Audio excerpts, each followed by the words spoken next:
Hello and welcome to Infrastructure Matters, the podcast dedicated to exploring the dynamic world of infrastructure, asset management and public works. I'm your host, David Jenkins, CE of IPWEA. In today's episode, I'm joined by Alison Scotland, CEO of Australian Sustainable Built Environment Council, or ASBEC, for a deep dive into infrastructure decarbonisation. We'll explore the Infrastructure Net Zero initiative, embodied carbon, and how tools and policy shifts are supporting industry-wide collaboration on climate action. Grab a cup of coffee, sit back, and join us as we discuss the frameworks and partnerships needed to build a sustainable future through infrastructure. So welcome to Infrastructure Matters podcast, and I'm delighted that I've got Alison Scotland with me today, who's the CEO of ASBEC. So Alison, I'm going to start with an easy one. We love acronyms. ASBEC. Tell me a bit about ASBEC, what you stand for, and what you do. Exactly. It's a mouthful. That's why we use ASBEC. So it's the Australian Sustainable Built Environment Council. Okay. Yep. I'll only say that once. ASBEC from now on. And what do you do? So just give our audience a bit of an insight into how you formed, how you came about, and what do you essentially do? Yeah. ASBEC is a bit weird. We're technically like a member organisation, yep. But instead of people or companies being members, it's peak bodies. So yep. like an IPWEA or like an Engineers Australia, yeah. Or a property council or a professional body. So say the Facility Management Association. Yep. So it's a purpose-built forum where peak bodies can get together, and peak bodies that have an interest in sustainability for the built environment, yep. and actually talk about getting some sort of consistency in message and vision in policy, okay. To help enable a sustainable environment. Perfect. Yeah. And the great thing as well is they're our voting members, they're our industry members. We also enjoy wonderful government and academic observers. So yep. it's this sort of safe space where government and industry can get together, talk about, how we fill those evidence and research gaps mm-hmm. to inform our policy development. Perfect. Okay. So, and one area, and I guess this has sort of brought us together, and I think it will be real interest to our community. Infrastructure Net Zero and the project that you've been doing around Infrastructure Net Zero. Maybe you could just give us a bit of a background and currently where that's at and what it means. And then I think we'll talk about that presentation we had in Sydney recently, which was really good. But can you just give a bit of a background, a bit of a context of what this whole project's about, who it's involving and some of the outcomes you're looking to drive? Yeah. What I will say is, so ASBEC's been around for 20 odd years, and, specifically to bring industry associations together. A lot of that focus has been on net zero, but yeah. not everything.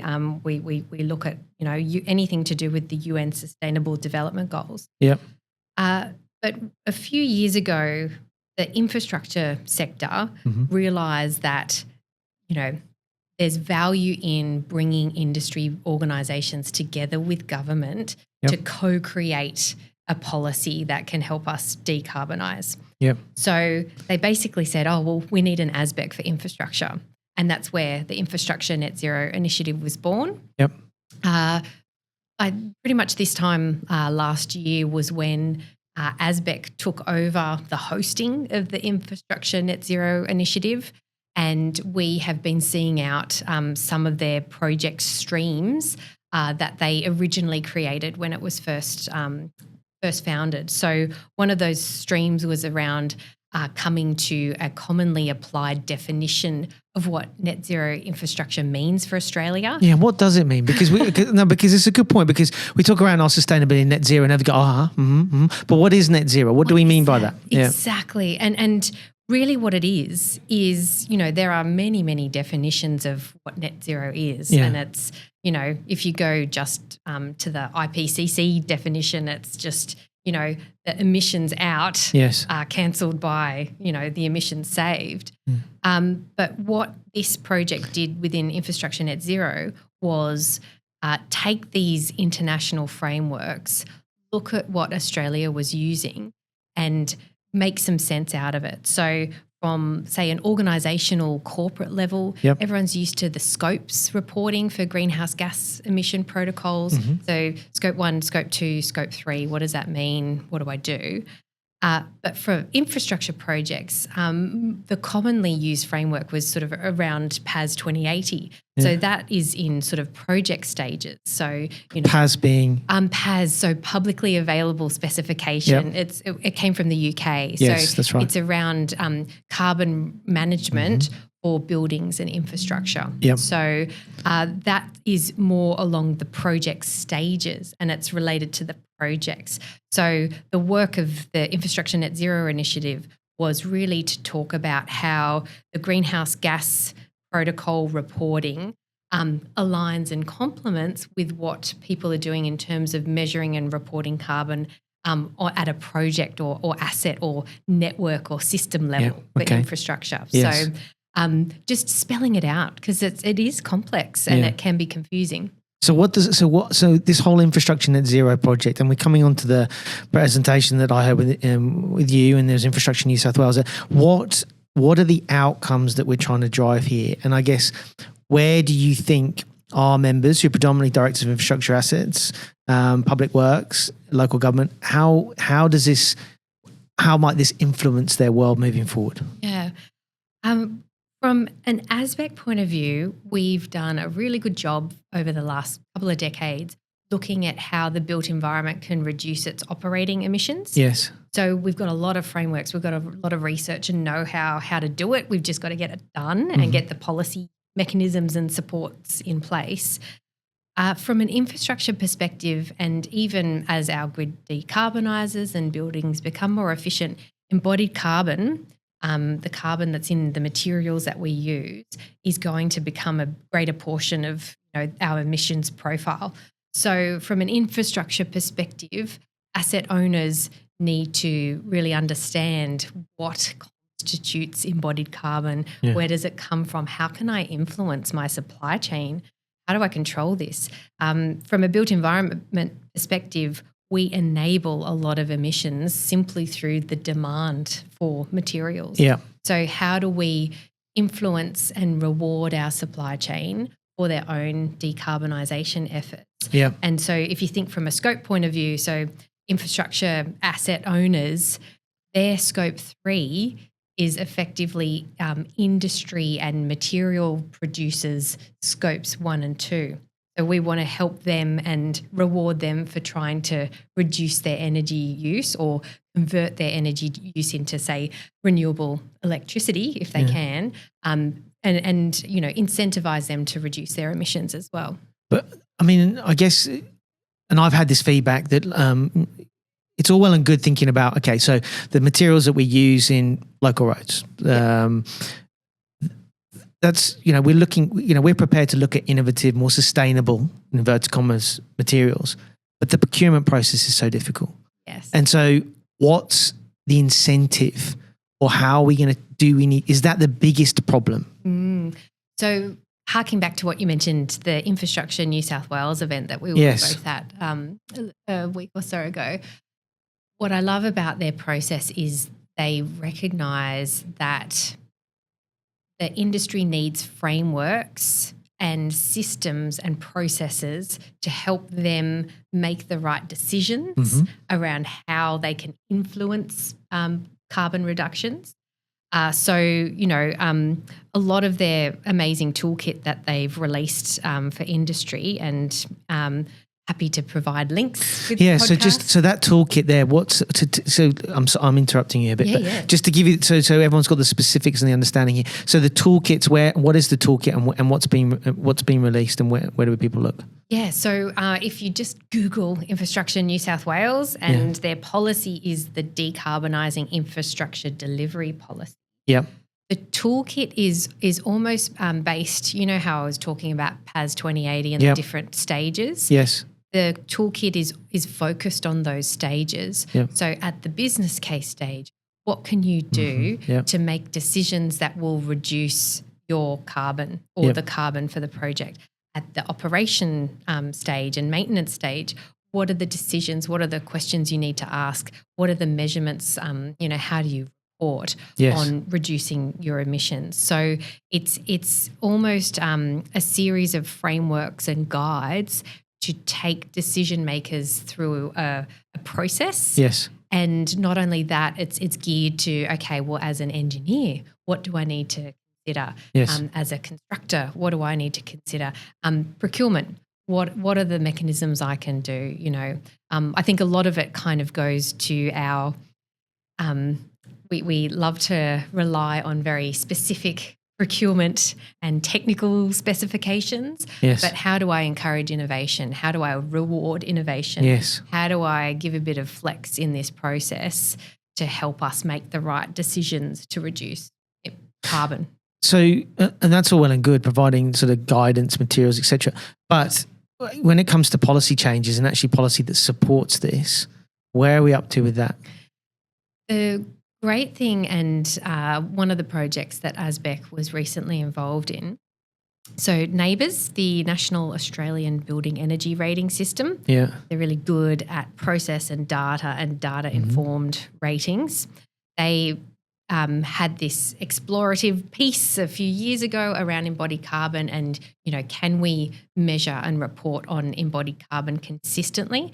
And I think the problem is at that stage, there were loads of different companies offering measurements of embodied carbon, but it just wasn't consistent. So, you couldn't compare one building to another because the embodied carbon calculations were, sometimes 400% different. Yeah. So NABERS created this process and worked really cooperatively with Infrastructure New South Wales and Transport for New South Wales to develop a consistent way of measuring and reporting on embodied carbon and sharing, the same database of emissions factors. Yeah. So I think the tools make a difference and consistency and standards make a difference. Yep. Because if you're, comparing apples and apples, you can perpetuate the decisions that are going to result in lower carbon assets. But do you think for a real change to take place, does it not come down to incentives and policy that really promotes the use of more sustainable, let's use the word sustainable materials? Yeah. I will say yes, and also talk about ASBEC's recent embodied carbon comprehensive policy framework that we created. Yeah. You're exactly right. You need a supporting policy ecosystem along with the measurement tools. Yes. So tools are really great, but unless you've got people pointing to it, unless you've got rewards for, the outcomes, yes, what's the point? Yes. From an infrastructure perspective or a big I infrastructure perspective, the Infrastructure Transport Ministers meeting at the federal level. So it's it's Australian ministers along with the states and territories. They've been really proactive and wonderful at working together, and we are very likely going to be seeing, they have released consistent measurement guidance around sort of measuring and reporting on embodied carbon nationally. Yep. They've been looking at consistent valuing of carbon in infrastructure projects. So that's implementing now. Yeah. And they're really, the pace of change, the changes I've seen in the last year have been, wow, it's amazing. Okay, so things are moving happening. forward. Okay, Yeah. All right. I'll take you down a slightly different track, but come back to it. Come back to this. Green infrastructure is an area that we have been doing a bit of work on. So it's where there's going to be some practice note guidance that's going to be released that basically talks about how you can integrate green assets into asset management planning, right? So devoid of changes of international accounting standards. So it's a change management process. So it's thinking about how can we implement a green infrastructure solution, manage it over its life cycle, what the differences mean, versus a grey or hard infrastructure solution and what that means.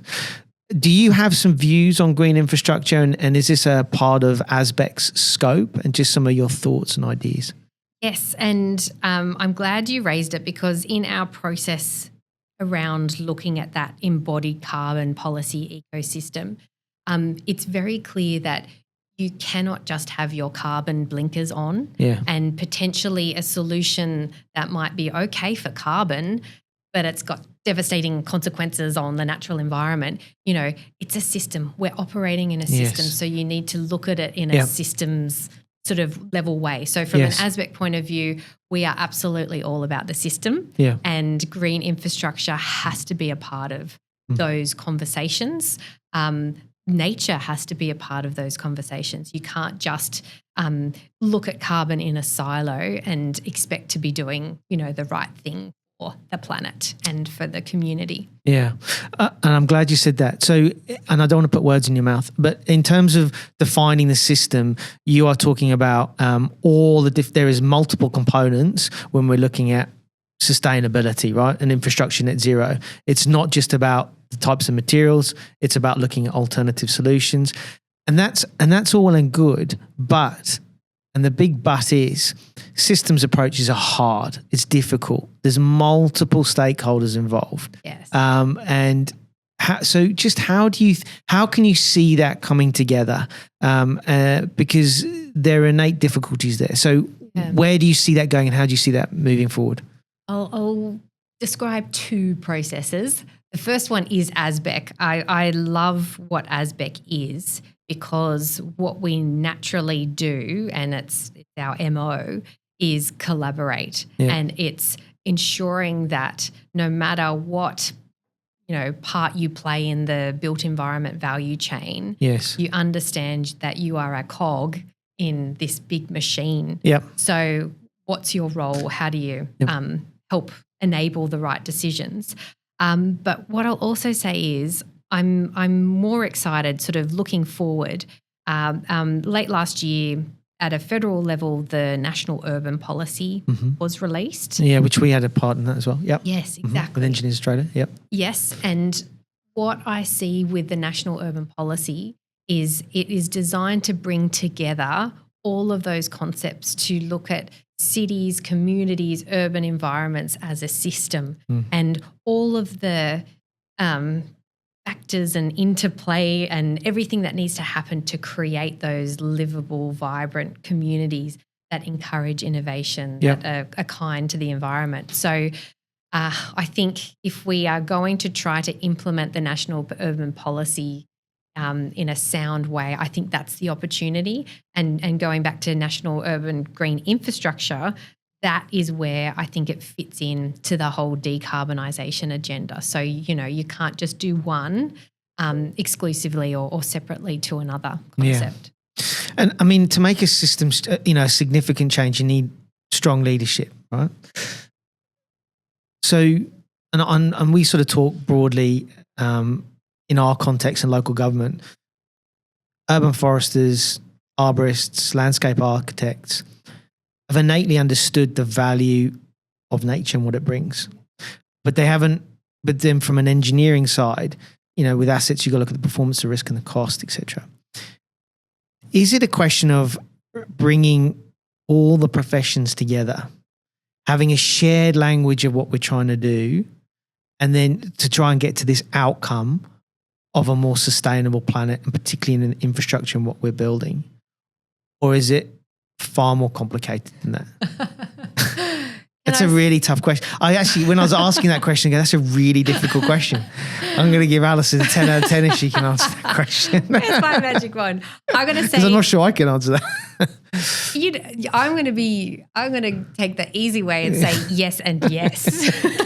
Okay. So yes, in the way we do have to work together, and we need to have frameworks that encourage us to work together. Because again, we love our silos. It's innate in the Australian environment. We love our siloed governance systems. So, it's a really big structural problem that we've created for ourselves. But working together and collaborating is the only way, and leaders like yourself in this space to keep on pushing that and trying to break, the ways that we've always done it. I think that's important. But at the same time, to create systemic change, is really difficult. And I think maybe we need to, from a change point of view, celebrate the little wins. So, if we can at least adequately value what urban green infrastructure, what the value it provides to the community, rather than just seeing it as a cost and factoring that in over the life cycle of whatever it is. If and even just operating in our, imperfect systems, but they're the systems we have and we're used to them. The little wins around appropriately valuing the contribution that, say, green infrastructure provides to the planet, as well as from a climate risk perspective, opportunity costs, all of those things, every little bit helps. Yeah, okay. Very well answered. Now, I'm going to change my questions. Now, just in terms, if people are listening to this and they go, I'm actually really quite interested in what's happening with infrastructure. I'm really interested in what's going on with infrastructure in New South Wales. I went to that meeting and it seemed all very positive, and some of the things that are changing. You've already alluded to them around some of the tools, etc. Where should they go? Is it on ASBEC's website as well? Where can we point people? Yes, so ASBEC's website, yes. Infrastructure New South Wales website. We are constantly updating information. So we have reports that we release on the ASBEC website. Also happy to provide you with links. So we can put links as part of the podcast if you need to. But, what I love is the information is evolving rapidly. And so I think what we would ultimately like to see is some sort of repository. We've just had a federal change of government, and I know the ministries are trying to work it out. My hope is that the Federal Department of Infrastructure is able to, share the leadership of, the ITM decisions, so the Infrastructure Transport Ministers meetings, because I think what the frameworks that they're mapping out and the trajectories that they're mapping out, I think will have a really big impact. I know they're starting with the big scale infrastructure, but the frameworks will definitely be able to apply no matter, what scale you're looking at, from the national right down to the local. Yeah, okay. Now I'm gonna I haven't prepped you for this, so but I'm keen to give the audience a little bit more about the Alison Scotland. Whenever I go to a function or event, you seem to be the most well-networked person in the room. You know everyone. But I'm going to ask you this question just to give people a bit of an insight. So what is your favourite food to cook and why? So I am going to be so boring. It's okay. And just say spaghetti bolognese. Is it good though? It's good. And the reason I love it is you get to cook it while drinking wine. Yeah, it's true. Some wine goes in. Yeah. Some goes Half in a bottle goes in. Yeah. Spaghetti bolognese, okay. So we can all come around your house on Friday night for spaghetti bolognese and a glass of red. Excellent. And there is never too much Parmesan. Like, that's just a rule. I'm with you. Yeah. Perfect. Excellent. All right. Thank you ever so much, Alison. It's been a pleasure talking to you, and thank you ever so much for joining us on the Infrastructure Matters podcast. Thank you, David. And that wraps up another episode of Infrastructure Matters. A big thank you to Alison Scotland for sharing her expertise and leadership on net zero infrastructure, policy systems, and the role of green assets in long-term planning. To our listeners, thank you, as always, for tuning in. We hope today's conversation gave you actionable insights and sparked ideas for advancing sustainability in your own organisation. Don't forget to subscribe, rate, and review Infrastructure Matters on your favourite platform, and follow us on LinkedIn for more exclusive updates and content. I'm David Jenkins, signing off and reminding you that in infrastructure, every detail matters.